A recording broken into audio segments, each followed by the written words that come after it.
Right now I have Mark Bullard with us today of BrainSquall. How are you, Mark? Thank you for joining us. I'm doing great. Thanks for being here, or thanks for giving me the chance. Yeah, absolutely. So I'm definitely interested in hearing about your company as it's kind of in the beginning stages. Why don't you just go ahead and first tell us kind of the journey of getting to this point of this new company that you have? Yeah.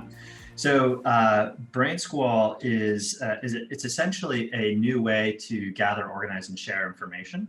I've been in the software business for about 20 years and had lots of different roles. And in each of the different roles, from sales, business development, putting together partnerships, even looking at M&A type work, um, there's always a challenge with how do you put information together in a way that you can articulate it to others and have other people understand what it is you're trying to do, whether it's a product roadmap or an analysis of a market, or even just understanding who are all the players at this company that I'm trying to Right. sell to. Mm-hmm.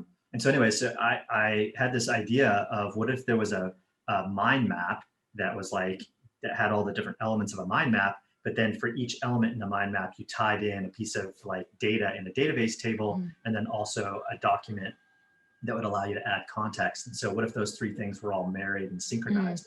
And so that was kind of the epiphany. And so we started working on developing that. And we're at a stage right now where it's kind of a solution looking for a problem. And we're trying to figure out what are the use cases that are the most interesting with this particular technology that we've developed. Mm-hmm. And so would you say this idea kind of pertains to the fact that people receive information differently, like depending on different, like people, because I know like if it's something more tech or something more on the science side, different people learn and understand things differently. Does it kind of pertain to that whole idea?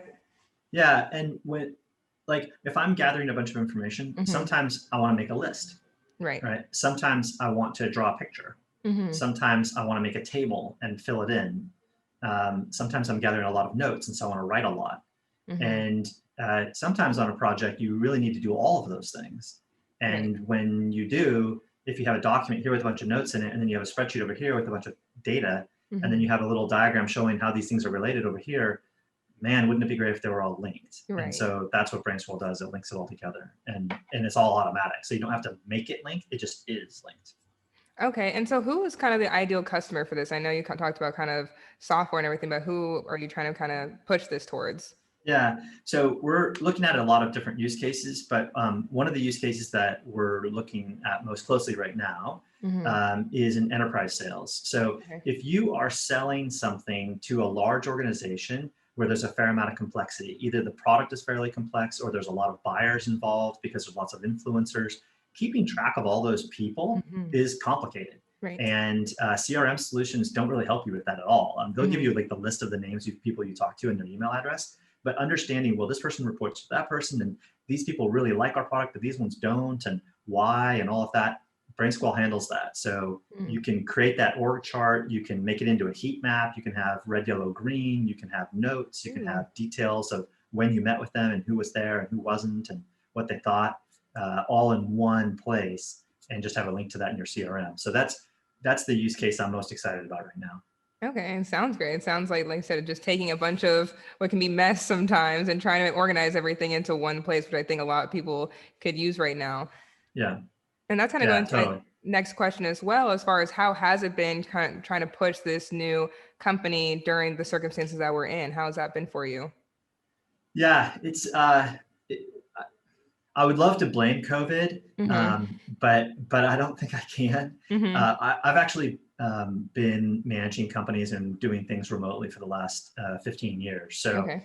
So COVID for me hasn't really had a tremendous impact. Mm-hmm. I really wish I could blame COVID, but frankly, the like I need to take responsibility for it. Starting with a kind of a new technology that solves a problem for me, Mm-hmm. but not necessarily knowing, okay, which market is the best market to go after. That's a challenge that lots of startups have, Right. and it really doesn't have anything to do with COVID. Mm-hmm. So the fact is that my initially I took kind of a shotgun approach of just we'll just kind of throw it on the wall and see what sticks, and that's not a great approach. I mean, I've Mm-hmm. needed to take a more scientific approach. So now I've switched gears and I'm taking a much more scientific approach to it. Okay. On top of that kind of sort of obstacle, like you just mentioned, what are maybe a couple other things that throughout this process that kind of made you have to pivot, or maybe you thought something was going to work and then it didn't, see the change? Where are some of those, a couple of those areas? I really like working with young people and have Okay. had mentors. I've been a mentor for a lot of Hmm. students over the years. And I was speaking at a high school class in the spring, just days before all the schools were shut down in I think it was March, I guess. And so I was saying, hey, I'd love to have some interns if you guys are interested. And I figured we'd do that in the summer. Hmm. But then all the schools shut down. And so I Right. thought, well, I should give these kids a chance to learn something. And so I went ahead and took on some interns. And um, that was a great experience. I love working with young people, but Hmm. it was also a distraction. Okay. And I spent too much time with kind of working with them and trying to make sure that they were having a good positive experience and learning a lot and everything, which is Hmm. great. I mean, I'm a teacher, I guess. Right. I never thought I was, but it turns out I kind of am, I guess. So that's just been a factor that I've had to Okay. um, acknowledge and say, okay, now's not the time to teach. I need to get this company going, Hmm. and once that is more successful, then I can spend more time with internships and teaching. Right. Sounds like not the worst problem either, if it means that you just have a good heart and like to help people. So you have Yeah, to kind of scale back a little bit. yeah, had a great experience, and so did they. So that's all good. But yeah, got to Absolutely. get the business going. Absolutely. And so now what does that look like as far as you said, kind of working with young people?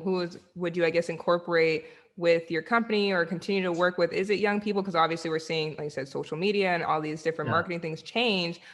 Who is like your audience, I guess, and possible partners? So, so I have a vision for the product in terms Mm-hmm. of where we're going with customers, Mm-hmm. and my vision there right now that we're in the process of validating is going after enterprise sales, so people who are Mm-hmm. in these complex sales environments. Right. As far as building a team goes, Mm-hmm. um, one of my passions that I need to see if I can even do this, but something I really want to explore is looking at helping people who are coming out of incarceration to Mm-hmm. have a path to work. And so there's actually an organization here in Washington State where I'm at called Unloop that teaches people who are incarcerated programming skills. Wow. And then there's another program with another name I can't remember, but that teaches entrepreneurship and business skills. And so I've reached out to them and I'm wanting to partner with them to identify people and create opportunities for them.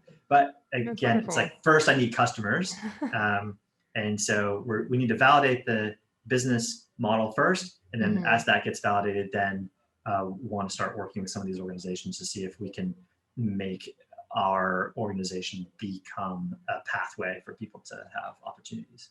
Okay. And so, kind of going off of that, no, have you ever considered just going in that direction of that passion all the way? Or is it kind of you've always wanted to find a way where you can merge your expertise in what you've done with those opportunities?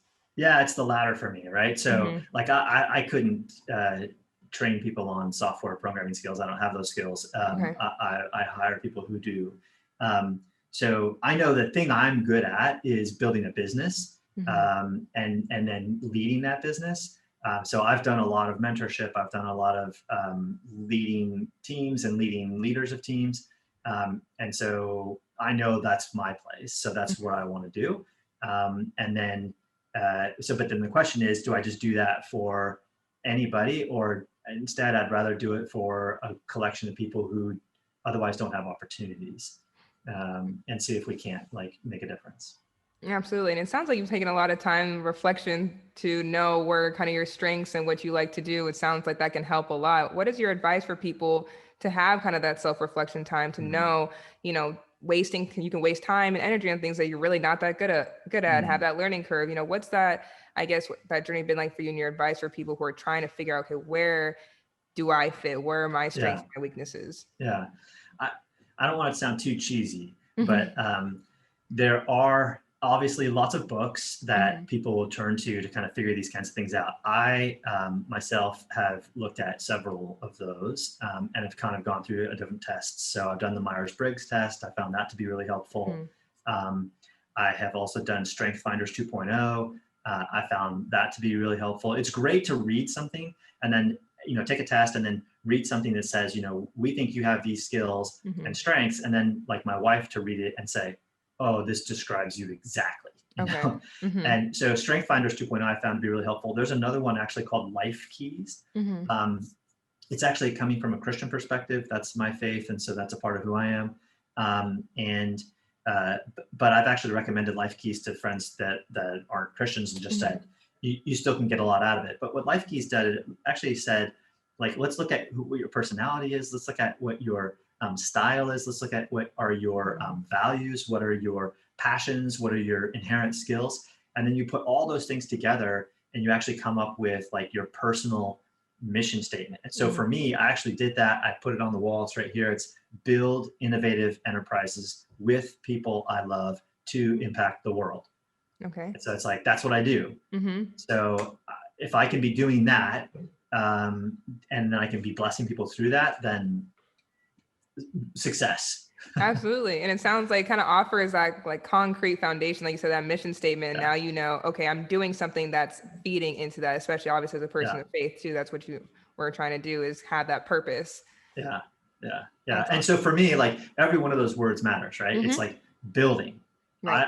I had to learn that about myself. I'm a builder. I actually had a job once where I wasn't building, where I was just maintaining. I hated it. Okay. I hated it. I couldn't do that.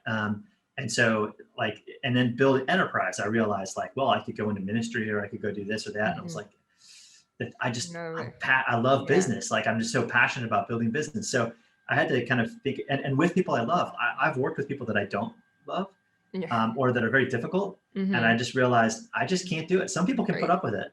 I can't. Like there's 8 billion people on this planet. I don't have to deal with people I don't want to. I don't have to deal with the couple people who are real jerks. Right.